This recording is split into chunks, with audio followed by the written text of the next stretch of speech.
If you've been playing Farming Simulator 22 for a few years, or perhaps even just for a few months or weeks, you've probably already chosen your favorite pieces of farm equipment. In this video, I'll reveal my favorite farm equipment along with the reasons for choosing each piece.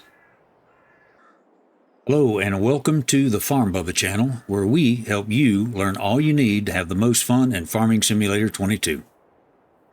Be sure to visit the Farm Bubba channel homepage for more videos, and while you're there, please subscribe to the channel and ring the notification bell to be notified when the next video posts. Okay, let's get going.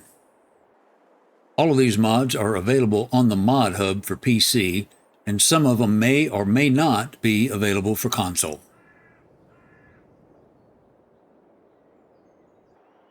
When it comes to motorized equipment, I'm kind of torn between two different brands of equipment. The New Holland Blue and Gold is a favorite of mine, but I'm also a big fan of the bright red of all of the Case equipment. I usually end up using three different size tractors, a small, a medium, and a large. The New Holland T6 along with the Case 145 are both examples of small tractors that I use. The New Holland T7 HD and the Case 300 are both examples of the medium tractors. And then there's the New Holland T8 Genesis and the Case Magnum 400 are both examples of the large tractors that are my favorites.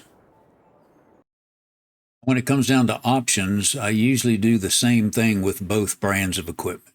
First thing I do is maximize the horsepower. This one will go up to 435 horsepower. I like Michelin tires, and I like to have wheel weights and wide tires. Everything else is pretty much straightforward. The same holds true for the New Holland T8 Genesis. Maximize the horsepower, 435.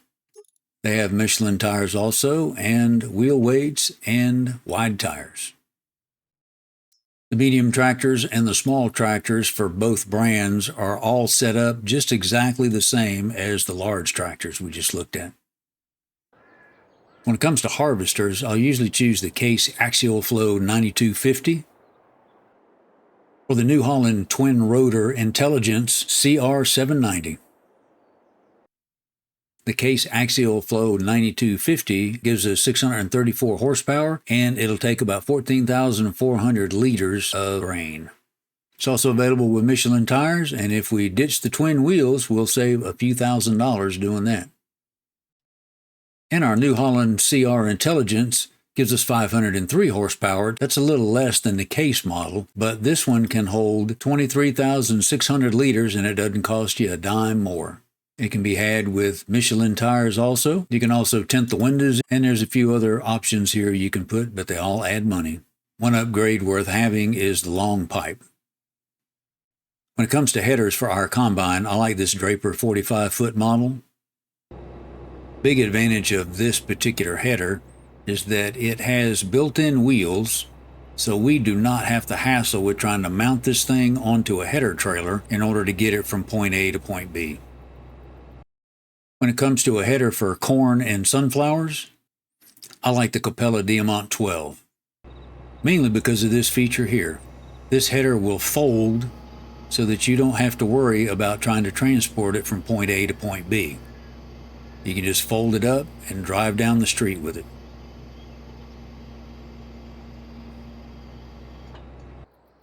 And that same header will work on this New Holland also. If I'm on a map that I plan on doing a lot of contracts for fertilizing and weeding, I'm going to use one of these big machines here. This is the Case Patriot 350, and this is the New Holland SP 400F. Both these machines are fairly evenly matched because you can see how much territory these things can actually cover. And as you can see, both machines run about $259,000, and both will cover about 36 meters. The only other piece of motorized equipment I may use occasionally is this big Krone mower here. It covers about 10 meters. Its biggest advantage is that you can set it to lay down a central swath so that you don't need to windrow after cutting a field. However, it does cost you $380,000. Compare that to this mower that will attach to any tractor that you already have. It covers 7.3 meters and it only costs you about $52,500. That's my preference there. Now let's look at some non-motorized equipment. When it comes to trailers, this is my trailer of choice. As you can see here, the Brantner Power Push will handle just about every product. As the name implies, the Power Push will push the product out the back without the need for the body to tilt. And it can also be outfitted with manure spreader if you're so inclined. When I need a huge trailer, this Chrome machine will get it done. As you can see here, the Chrome trailer will handle 52 cubic meters of material and will take just about every product imaginable. And then for versatility, these two Strautmann trailers are probably some of the best choices. This one is configured as an auto-load bale trailer. This is just a straightforward utility trailer. It'll hold about 12,000 liters, and it can dump left, right, and rear, and also has a grain door.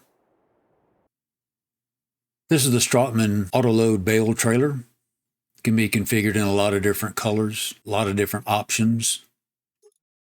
But the bales auto-load is the best feature of this trailer. Its sister trailer here can be configured in a lot of different ways. However, it does not auto-load bales. It will auto-load pallets. If you're raising cattle on your farm, this Ferguson TMR Mixer is hard to beat. All you have to do is load your straw, silage, and hay in specific proportions, and it'll mix your TMR for you. And it'll hold 24 cubic meters. And you can either use bulk materials or bales to load the machine. Whenever I need to haul liquid materials, this trailer here fits my needs perfectly. Under the animals icon, this version here will hold 8,000 liters of these four materials here: milk, water, liquid fertilizer, and herbicides. If you come down here to miscellaneous, I have a mod that I've installed. This trailer here, the Universal Liquid Transport mod, will hold all of these other liquids: fuels, digestates, everything you can imagine. Plus its big advantage, you can change the standard capacity of 8,000 liters and double that for easier gameplay to 16,000 liters. When it comes to growing crops, I use a cultivator, a seeder, a roller, and a weeder. This is my cultivator of choice. It runs about $101,000. This piece of equipment will cultivate a path about 12.2 meters wide, which is a little over 40 feet. There are other cultivators you can use, but they require much more horsepower. This one requires 375 horsepower. The biggest tractor I have is about 435 horsepower. My choice for a seeder is the Horsch Pronto 9 DC at $104,000. This machine will seed all of these grains and grasses, and additionally, it offers the possibility to seed directly without having to cultivate or plow. It will also seed and fertilize together. There is an option to change the capacity from 5,000 liters to 7,000 liters, so you don't have to fill up as often. Once we've sown the field, we need to roll it. This Dalbo machine is my choice. For $41,000, this one covers about 12.3 meters, which is a little over 40 feet. This machine here does cover a whopping 24 meters, which is twice as much, but it costs another $100,000. This machine also requires 350 horsepower, where this one only requires 160. So my smallest tractor at 175 horsepower can pull this one. We also need to take care of our weeds when they pop up.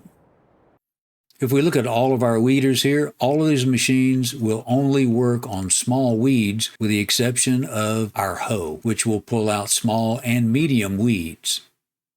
It'll cover about 9 meters wide and only requires 140 horsepower, so I can use one of my smaller tractors to pull this piece of equipment.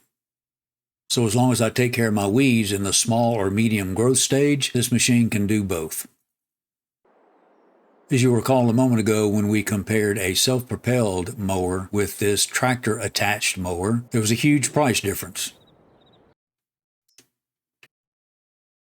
For $52,500, we can cut a 7.3 meter swath, which is about 25 to 30 feet wide. Once again, this self-propelled mower will do 10 meters wide and can lay down a central swath that keeps us from having to windrow, but it does carry a hefty price tag, $380,000. Once we've cut our grass, if we want to turn it into hay, we're going to have to use a tedder on it. This particular machine will cover 9 meters wide, which is about 30 feet. Only costs us about $16,500, and at 80 horsepower, we could almost pull that with a pickup truck. But we probably use a tractor. And then when it comes to windrowing, this Samaz model is the one that I like. This particular model only requires 80 horsepower and will cover a path about 8.5 meters wide, where these other two machines cover a little bit more territory but cost a lot more money. And then finally, when it comes to baling, I think a square baler is the simplest, easiest method compared to a round baler. Everybody has their choices, but I prefer this smaller machine here. Round balers, you have to stop and unload a bale before you can continue, or you're going to miss part of the swath. A square baler to me is just more efficient because you can just continually bale. You don't have to worry about stopping to unload a bale. And if you notice, the prices on most of these square balers are in the $150,000 to $60,000 range and more. This John Deere square baler will make bales, only requires 115 horsepower, and only costs about $12,000. One option that I like on here that's a little bit more realistic is using twine. As you make bales, you're going to run out of twine, so you have to replenish. So there you have it, my favorite equipment that I use on almost every single farm build that I do.